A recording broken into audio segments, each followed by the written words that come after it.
नमस्कार साथियों, स्वागत है आपका हमारे YouTube चैनल में। आप छत्तीसगढ़ की किस जगह से हमारे समाचार सुन रहे हैं, कृपया कमेंट बॉक्स में लिखकर हमें जरूर बताएं। रायपुर से प्रस्तुत हैं छत्तीसगढ़ के प्रादेशिक समाचार। समाचारों के साथ मैं रजनी शुक्ला। पहले मुख्य समाचार। राष्ट्रपति द्रौपदी मुर्मू ने 74वें मानवाधिकार दिवस समारोह को संबोधित किया। कहा, मानवाधिकारों को बढ़ावा देने के लिए संवेदनशीलता और सहानुभूति विकसित करना महत्वपूर्ण। ईडी ने मनी लॉन्ड्रिंग और कोयला घोटाला मामले में विभिन्न आरोपियों की 152 करोड़ रुपए से अधिक की चल अचल संपत्ति अटैच की। सौम्या चौरसिया की ईडी रिमांड अवधि 4 दिन के लिए बढ़ाई गई। अन्य गिरफ्तार आरोपियों को 13 दिसंबर तक के लिए न्यायिक रिमांड पर भेजा गया। G20 के चौथे वित्त कार्य समूह की बैठक अगले साल सितंबर में छत्तीसगढ़ में होगी। देश की 6वीं semi high speed train Vande Bharat express Bilaspur से नागपुर के बीच चलाई जाएगी। प्रधानमंत्री आज नागपुर में इस ट्रेन को हरी झंडी दिखाकर रवाना करेंगे। और स्वतंत्रता संग्राम सेनानी और अमर शहीद वीर नारायण सिंह के बलिदान दिवस पर कल प्रदेश भर में विभिन्न कार्यक्रम आयोजित कर उन्हें श्रद्धांजलि दी गई। अब समाचार विस्तार से। राष्ट्रपति द्रौपदी मुर्मू ने सभी के बीच न्याय की धारणा के विस्तार की आवश्यकता पर बल दिया है। उन्होंने कहा कि संवेदनशीलता और करुणा मानवाधिकारों को बढ़ावा देने की कुंजी है। राष्ट्रपति मुर्मू ने कहा कि अगर हम उन लोगों के स्थान पर स्वयं की कल्पना करें जिन्हें मानव से भी कम आंका जाता है, तो यह हमारी आंखें खोल देगा और हमें सही कार्य करने के लिए विवश करेगा। कल नई दिल्ली में 74वें मानवाधिकार दिवस समारोह को संबोधित करते हुए राष्ट्रपति मुर्मू ने कहा कि यह स्वर्णिम नियम है कि दूसरों के साथ वैसा ही व्यवहार करें जैसा आप स्वयं के लिए चाहते हैं। बता दें कि मानवाधिकार दिवस हर वर्ष 10 दिसंबर को मनाया जाता है।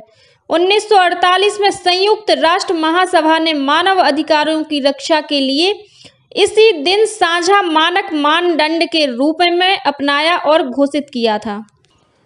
प्रवर्तन निदेशालय ईडी ने मनी लॉन्ड्रिंग और कोयला घोटाला मामले में निलंबित IAS समीर बिश्नोई, मुख्यमंत्री सचिवालय की उप सचिव सौम्या चौरसिया, कारोबारी सूर्यकांत तिवारी, लक्ष्मीकांत तिवारी और सुनील अग्रवाल को कल अतिरिक्त जिला और सत्र न्यायाधीश अजय सिंह राजपूत की विशेष अदालत में पेश किया गया। सुनवाई के बाद अदालत ने समीर बिश्नोई, सूर्यकांत तिवारी, लक्ष्मीकांत तिवारी और सुनील अग्रवाल को 13 दिसंबर तक के लिए न्यायिक रिमांड पर भेज दिया है। वहीं सौम्या चौरसिया की ईडी रिमांड अवधि 4 दिन के लिए और बढ़ा दी गई है। कोर्ट ने यह भी कहा है कि अगली बार सभी आरोपियों की पेशी वीडियो कॉन्फ्रेंसिंग के जरिए होगी। अदालत ने अति आवश्यक होने पर ही आरोपियों को कोर्ट लाने के निर्देश दिए हैं। इस बीच ईडी ने इस मामले में सभी आरोपियों की 152 करोड़ रुपए से अधिक की चल अचल संपत्ति अटैच कर ली है। यह कार्रवाई 25 रुपए प्रति टन कोयले पर उगाही मामले में की गई है। इनमें सूर्यकांत तिवारी की 65 संपत्तियां, सौम्या चौरसिया की 21, समीर बिश्नोई की 5 और शेष संपत्तियां सुनील अग्रवाल और लक्ष्मीकांत तिवारी से जुड़ी हुई है। कुर्क की गई चल अचल संपत्ति में नकदी, आभूषण, फ्लैट, कोयला, बाशरी और छत्तीसगढ़ में स्थित भूखंड शामिल हैं। ईडी ने विशेष अदालत में आरोपियों के खिलाफ करीब 8000 पन्ने का चालान पेश किया है। इसमें बड़ी संख्या में जमीनों के खरीद फरोख्त के अभिलेख शामिल हैं। उल्लेखनीय है कि ईडी ने कोरबा और रायगढ़ के डीसी कार्यालयों में खनन विभागों सहित 75 से अधिक स्थानों पर तलाशी ली और अनेक साक्ष्य एकत्र किए हैं। ईडी की जांच में सामने आया है कि पिछले 2 साल में कम से कम 540 करोड़ रुपए की उगाही की गई है। दागी संपत्तियों के और हस्तांतरण को रोकने के लिए अनंतिम कुर्की आदेश जारी किया गया है। G20 के चौथे वित्त कार्य समूह की बैठक अगले साल सितंबर 2023 में छत्तीसगढ़ में होगी। मुख्यमंत्री भूपेश बघेल ने ट्वीट कर यह जानकारी साझा की है। प्रधानमंत्री नरेंद्र मोदी ने भारत द्वारा G20 की अध्यक्षता की तैयारी को लेकर वीडियो कॉन्फ्रेंसिंग के माध्यम से उच्च स्तरीय बैठक ली। इसमें केंद्रीय गृह मंत्री अमित शाह, विदेश मंत्री एस जयशंकर, छत्तीसगढ़ की राज्यपाल अनुसुईया उइके सहित सभी राज्यों के राज्यपाल, उपराज्यपाल और मुख्यमंत्री शामिल हुए। बैठक में छत्तीसगढ़ के मुख्यमंत्री ने प्रधानमंत्री को आगंतुकों को विश्व स्तरीय व्यवस्था उपलब्ध कराने के लिए आश्वस्त किया। प्रधानमंत्री ने कहा कि G20 की अध्यक्षता करने का भारत को उत्कृष्ट अवसर प्राप्त हुआ है। इस दौरान हमें अतिथि देवो भव की सांस्कृतिक परंपरा और विविधता में एकता की भावना को विश्व को प्रदर्शित करना है। इसमें सभी राज्यों को अपनी कला, संस्कृति और अपनी विशिष्टता दिखाने का अवसर मिलेगा। उल्लेखनीय है कि भारत की अध्यक्षता में अगले साल 9 और 10 सितंबर को G20 का 18वां शिखर सम्मेलन नई दिल्ली में होगा। यह सम्मेलन वसुधैव कुटुंबकम के आदर्श पर आयोजित किया जाएगा। इस बीच भारतीय जनता पार्टी के प्रदेश अध्यक्ष और सांसद अरुण साव ने G20 की बैठक छत्तीसगढ़ में सुनिश्चित करने के लिए प्रधानमंत्री के प्रति आभार व्यक्त करते हुए कहा है कि इससे राज्य की संस्कृति और अतिथि देवो भव की भावना का दुनिया भर में फैलाव होगा। देश की 6वीं semi high speed train Vande Bharat express आज से बिलासपुर से नागपुर के बीच चलाई जाएगी। प्रधानमंत्री नरेंद्र मोदी नागपुर में इस ट्रेन को हरी झंडी दिखाकर रवाना करेंगे। यह ट्रेन कल शाम बिलासपुर स्टेशन पहुंचेगी। बिलासपुर स्टेशन में ट्रेन के प्रथम यात्रियों और क्रू स्टाफ का स्वागत रेलवे प्रशासन द्वारा किया जाएगा। वंदे भारत एक्सप्रेस के स्वागत अवसर पर शाम को रेल परिवार के सदस्यों द्वारा विभिन्न रंगारंग सांस्कृतिक कार्यक्रम प्रस्तुत किए जाएंगे। इस दौरान यात्रियों से इस ट्रेन की यात्रा के अनुभव के बारे में फीडबैक भी लिया जाएगा। इस अवसर पर बिलासपुर स्टेशन में सांसद अरुण साव सहित अन्य जनप्रतिनिधि, रेलवे के अधिकारी और नागरिक मौजूद रहेंगे। वंदे भारत एक्सप्रेस ट्रेन का नियमित परिचालन 12 दिसंबर से किया जाएगा। इसके लिए आरक्षण कल से शुरू हो गया है। स्वतंत्रता संग्राम सेनानी और अमर शहीद वीर नारायण सिंह के बलिदान दिवस पर कल प्रदेश भर में विभिन्न कार्यक्रम आयोजित कर उन्हें श्रद्धांजलि दी गई। राज्यपाल अनुसुईया उइके ने शहीद वीर नारायण सिंह को नमन करते हुए लोगों से ऐसे वीर नायक के योगदान को याद कर देश के प्रति अपनी जिम्मेदारियों का निर्वहन करने का आह्वान किया। आदिम जाति विकास मंत्री डॉक्टर प्रेम साय सिंह टेकाम ने शहीद वीर नारायण सिंह बलिदान दिवस के अवसर पर कल रायपुर में आयोजित कार्यक्रम में स्वर्गीय राजीव गांधी स्मृति प्रयास आवासीय विद्यालयों के प्रतिभाशाली 58 विद्यार्थियों को सम्मानित किया। शहीद वीर नारायण सिंह की स्मृति में कल से पंडित दीनदयाल उपाध्याय ऑडिटोरियम में 3 दिवसीय राज्य स्तरीय चित्रकला प्रतियोगिता की शुरुआत हुई। प्रतियोगिता के पहले दिन 150 प्रतिभागी शामिल हुए।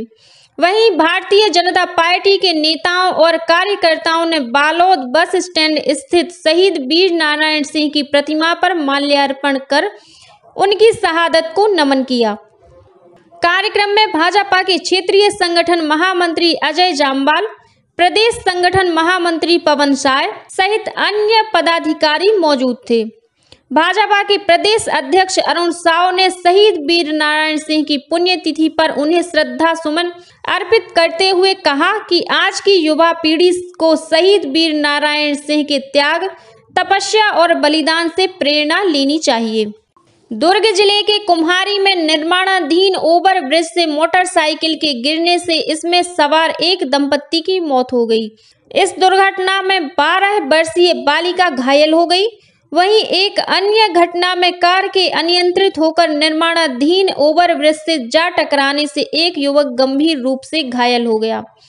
इस मामले में ठेका कंपनी के खिलाफ जुर्म पंजीबद्ध कर लिया गया है। वहीं पीड़ित परिवार को आर्थिक सहायता उपलब्ध कराई गई है। हादसे के बाद निर्माणाधीन ओवरब्रिज के दोनों ओर सीमेंट का अवरोध लगाया गया है।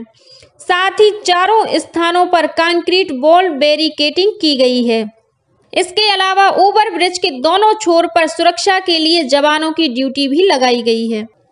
जांजगीर चांपा जिले के अपर कलेक्टर एसपी वैद्य ने पामगढ़ तहसील के अंतर्गत पामगढ़, मेहंदी, मेऊ, लोहरसी और खरौद तथा जांजगीर तहसील के अंतर्गत खोखरा स्थित धान खरीदी केंद्र का औचक निरीक्षण किया। अपर कलेक्टर ने निरीक्षण में अव्यवस्था और गड़बड़ी पाए जाने पर खरौद के धान खरीदी केंद्र प्रभारी को हटाने तथा केंद्र में अनुपस्थित पटवारी को निलंबित करने के निर्देश दिए। वहीं तहसीलदार की टीम ने जरबे गांव में एक व्यक्ति के मकान से करीब 400 क्विंटल धान और 1700 नंग बारदाना जब्त करने की कार्यवाही की है। इसके अलावा सार्वजनिक वितरण प्रणाली का 80 क्विंटल चावल भी जब्त किया गया है। और अब पेश है मौसम का हाल। मौसम विभाग के मुताबिक चक्रवाती तूफान मंडोस का अवशेष अवदाव के रूप में परिवर्तित होकर उत्तर तमिलनाडु के ऊपर स्थित है। इसके प्रभाव से छत्तीसगढ़ में काफी मात्रा में बंगाल की खाड़ी से नमी आने के कारण बादल छाए हुए हैं। आगामी 24 घंटों के दौरान प्रदेश के उत्तरी भाग में आंशिक रूप से बादल छाए रहेंगे और मौसम शुष्क रहेगा।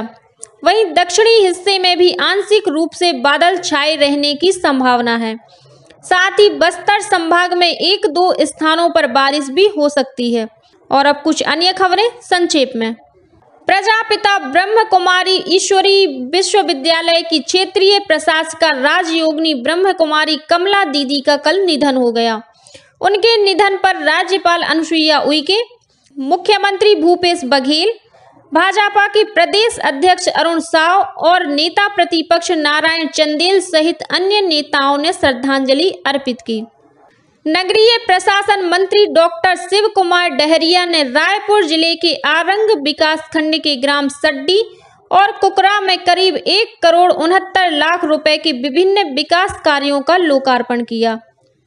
फाइलेरिया उन्मूलन के लिए रायपुर, गरियाबंद और बलौदाबाजार जिले में 12 से 18 दिसंबर तक विशेष अभियान चलाया जाएगा।